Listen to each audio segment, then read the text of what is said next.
Hello বন্ধুরা, আশা করছি তোমরা সব ভালো আছো, সুস্থ আছো। আজকে আমাদের চ্যানেলের পক্ষ থেকে একটা ইম্পর্টেন্ট ভিডিও আপলোড করেছে। এটা পার্ট 1, গণপরিষদ ও সংবিধান অর্থাৎ ইন্ডিয়ান কনস্টিটিউশন। প্রত্যেকটা পরীক্ষায় এখান থেকে 1 থেকে 2টো কোশ্চেন আসেই। পলিটির প্রত্যেকটা পরীক্ষায় এখান থেকে 1 থেকে 2টো কোশ্চেন আসেই। তাই আজকে আমরা ভিডিওটা যেটা করছি সেটা গণপরিষদ ও সংবিধানের।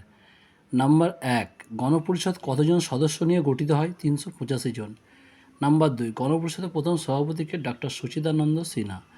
নাম্বার 3, সংবিধানের ধারণা প্রথম কে দেন? এম.এন. রায়। নাম্বার 4, ভারতের সংবিধানের স্থপতি কে? Doctor B R. আম্বেদকর। নাম্বার 5, সংবিধানকে ভারতের কীরূপী দেশ বলা হয়েছে? রাজ্যসমূহের ইউনিয়ন। নাম্বার 6, প্রথমে সংবিধানে কয়টি ধারা এবং পর্যায় ছিল? প্রথমে সংবিধানে 395টি ধারা এবং 4টি পর্যায় ছিল। নাম্বার 7, ভারতের সংবিধানের খণ্ড সংখ্যা কয়টি? 22টি। নাম্বার 8, অবজেক্টিভ রিসলিউশনস কে উত্থাপন করেন? পণ্ডিত জওহরলাল নেহরু। নাম্বার 9 অর্থাৎ 9, সংবিধানের কাজ সম্পূর্ণ করতে গণপরিষদ কত বছর সময় নেন?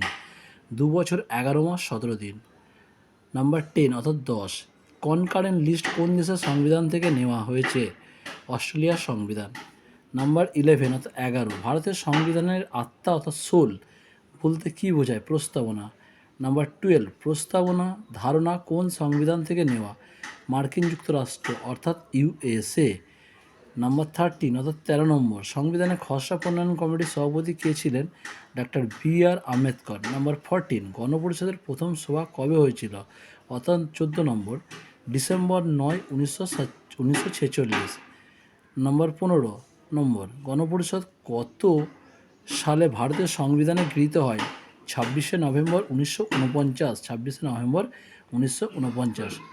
আবার একবার রিপিট করে দিই তোমাদের, গণপরিষদের সংবিধান এটা একটা ইম্পর্টেন্ট চ্যাপ্টার। প্রত্যেকটা পরীক্ষায় এখান থেকে 1 থেকে 2টো কোশ্চেন আসে কম্পিটিটিভ এক্সামে। তাই আজকে এটা তোমাদের প্রথম গণপরিষদের সংবিধানের পার্ট 1 এটা হচ্ছে। এবার পার্ট 2 দেবো। তোমরা প্রচুর পরিমাণে ভিডিওটা সাবস্ক্রাইব করবে এবং শেয়ার করে বন্ধুদের মধ্যে প্রত্যেককে। নাম্বার 1, গণপরিষদ কতজন সদস্য নিয়ে গঠিত হয়? 385 জন। নাম্বার 2, গণপরিষদের প্রথম সভাপতিকে? ডক্টর সচিদানন্দ সিনহা। নাম্বার 3, সংবিধানের ধারণা প্রথম কে দেন? এম.এন. রায়। নাম্বার 4, ভারতের সংবিধানের স্থপতিকে? Doctor B R. আম্বেদকর। নাম্বার 5, সংবিধানে ভারতের কীরূপী দেশ বলা হয়েছে? রাজ্যসমূহের ইউনিয়ন। নাম্বার 6, প্রথমে সংবিধানে কয়টি ধারা এবং পর্যায় ছিল?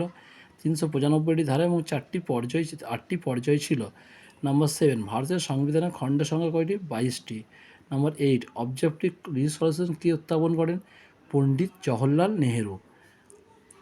নাম্বার 9, সংবিধানের কাজ সম্পূর্ণ করতে গণপরিষদ কত বছর সময় নেন? 2 বছর 11 মাস 17 দিন। নাম্বার 10, কনকারেন্ট লিস্ট কোন দেশের সংবিধান থেকে নেওয়া? অস্ট্রেলিয়ার সংবিধান। নাম্বার 11, ভারতের সংবিধানের আত্মা অর্থাৎ সোল বলতে কী হচ্ছে? প্রস্তাবনা। নাম্বার 12, প্রস্তাবনা ধারণা কোন সংবিধান থেকে নেওয়া হয়েছে? মার্কিন যুক্তরাষ্ট্র অর্থাৎ ইউএসএ। নাম্বার 13, সংবিধানের খসড়া প্রণয়ন কমিটির সভাপতি কে ছিলেন? Doctor B R. আম্বেদকর। নাম্বার 14, গণপরিষদের প্রথম সভা কবে হয়েছিল? ডিসেম্বর 9, 1946। ডিসেম্বর 9, 1946। নাম্বার 15, গণপরিষদের কত সালে ভারতের সংবিধানে গৃহীত হয়? 26শে নভেম্বর 1949। এইরকম ভালো ভালো ভিডিও পেতে প্রতিনিয়ত চ্যানেলটা সাবস্ক্রাইব করে রাখবে, প্রচুর পরিমাণে ভিডিওটা শেয়ার করে এবং লাইক করবে। তাহলে পরে নেক্সট ভিডিও আরও ভালো ভালো, আর তোমরা কোন টপিক্সেরও ভিডিও চাও সেটাও বলবে। আজকের ভিডিও এখানেই শেষ করলাম।